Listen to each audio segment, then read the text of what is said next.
Hello, welcome back to Poorly Explained. This one's gonna be really short. Hopefully. I'm gonna try to pad it out to 5 minutes. Anyway, the Ultraman, the adventure begins. It's a prequel? You see, they were trying to kick off their own series, Uh-huh. but the pilot turned into a movie, and then I think they realized their mistake and then just stopped. Too bad they didn't realize their mistake in Power Hour. Nah, this was like 12 years later. I don't remember what Power Hour was. What was that like? Was that 80? 77? I just know it was in between, fucking Showa and Heisei. Like, legitimately in between them. Yeah. I think it was probably like 77, 78. This was 87. Anyway, Space Crystal explodes and sends chunks crashing down to Louisiana, California, Utah, and New Mexico. Chuck, Beth, and Scott crash at a stunt show, and they're pilots. They're stunt pilots, and they miraculously don't die.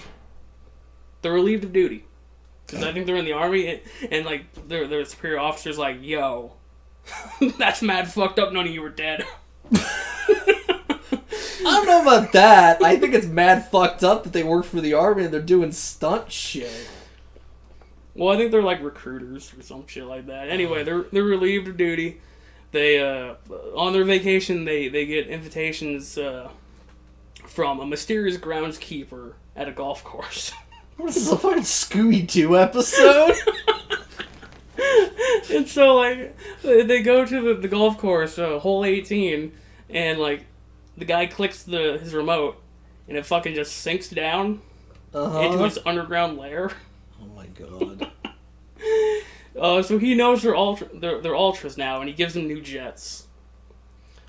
He tells them to go to Mount. Well, he tells them to. They get in the jet and they go to Mount Rushmore. They fly into Abraham Lincoln's mouth. Awesome. And it's been converted into a secret base. Cool. With robots. I have so many questions. Now, I don't know if you've ever been to Mount Rushmore. Yeah. But it's not as big as what everybody makes it look like. It's not. It's pretty big, but not big enough to fly 3 jets and then a fucking air carrier into it. Wait, do they all come back out of his mouth? No, they don't. They don't show it anymore. They show the 3 jets lining up to fly into his mouth. Oh my god. And then then they're just in their fucking ultra air carrier to go to the next few places.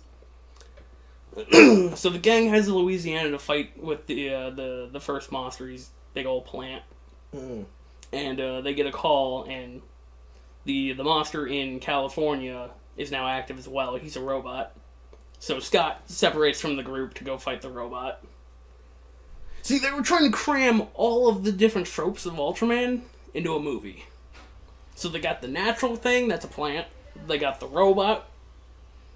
And How was it a robot? Like, I don't understand. Like, at the very least, when it came to War of the Monsters, it all had to do with alien fuel, and the alien fuel got into a pre-existing robot. yeah, it's not that. Yeah, that's why I think the space crystal was like a jail thing.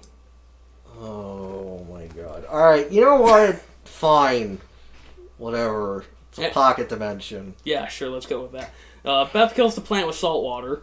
Like, she powers up, makes a fucking whirlpool, and uses hydro pump. I mean, and it just sure. fucking dies. Sure, why not? And Scott, when he fights the robot, he just hits it with all these different types of energy attacks. Like, there's beams, there's waves, there's a ball. And it just fucking explodes.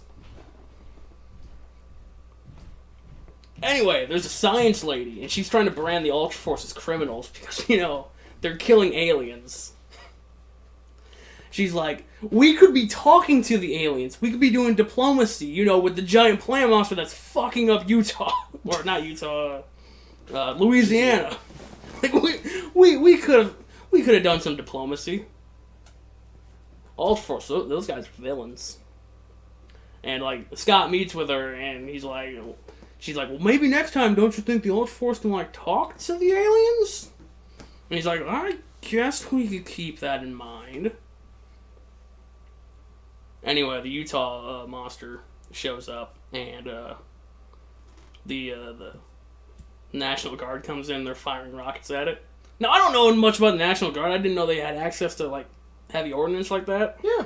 No, they even have tanks. Oh, okay. I thought they were, like, a volunteer service, honestly. They are volunteer, but, yeah, no, they have access to anything the Army would have access to, because they're the Army National Guard. Okay. That makes a bit more sense. Anyway, Chuck puts the fucking monster in a ball and sends it to space. That's another check. And, yeah, the National Guard isn't really happy about that. Why? Because they want the monster dead. Fair, but if they weren't winning, then... So, like, as they take the monster up to space, they shoot some rockets at it. Oh my god. And, they pretend like they killed the Ultraforce. They just sort of disappear after that. Science Lady acquires the final monster and does tests on it. She's like, oh, this thing could be sentient and intelligent. Okay. And they, like, electrocute it. They do the, you know all the tests that, like, astronauts have to do? Like, the zero-G thing, the spinning really fast? Yeah. They do that to it. They basically torture this fucking thing. Cool. And it starts growing. Oh my god. Anyway, the growing gremlin stomps around New York for a while. After a really drawn-out fight, the Ultraforce, they team up and they throw it into the sun. The adventure ends just as abruptly as it began.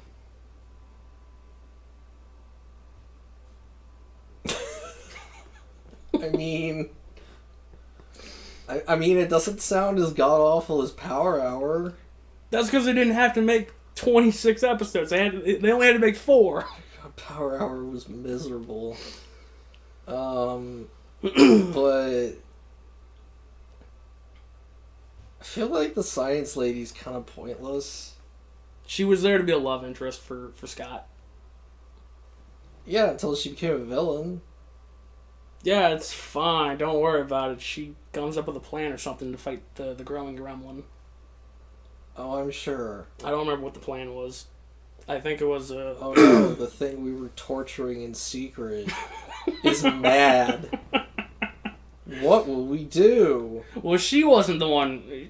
She had some colleagues who were doing it, and she was like, hey, we don't do that. And they're like, no. That's such a cop-out. They're like, no, you're outvoted. There's 2 of us, there's 1 of you. You know, 2 to 1. We're doing it. Torture by committee. Yeah. Real good. Crap. Yeah, the Ultraforce gets defeated, so they just pile them onto the fucking air carrier and then, like, put them in front of the sun to power them up. Since when was Ultraman powered by the sun? Every once in a while, they talk about it. Okay. It's not something that I bring up. It's just they're solar powered now, I guess. So. Okay. Yet they live on a planet that's like further away from the sun. Look, there's a reason why they can only spend 3 minutes fighting a monster, and that's not because of budget. I didn't know there was a time limit. There's always been a time limit. He's got a thing on his chest called the color timer. If he could just be Ultraman forever, then there would be no stakes. According to somebody back in the 60s. I guess. I mean, it's still pretty shitty. Yeah, it's It's worse than an Evangelion. Yeah, and if you want to get, if you want to start comparing, most of them get 3 minutes. Leo gets 2 minutes and 40 seconds. Why? What? He's a lower class. It's the lower class Sand bullshit. He's not from Ultra Home. He's a lower class Ultra, so he gets 20 less seconds. Yeah, it's real good. That's stupid. Welcome to Ultraman! Okay. Anyway, yeah, no, it wasn't nearly as bad as I thought it was going to be. Like, it's competently animated. I mean... It looks significantly better than Power Hour. Nobody lost their head for a single frame. I mean, that only happened once. Nobody was a different color for a different shot, you know? Or fucking magically transforming in size. I mean, they might have. Shot to shot. They might have done that because of the... But Ultraman can grow, so, like, I don't... But yeah, no, that was The Adventure Begins, and now the adventure's over. We'll see you next time.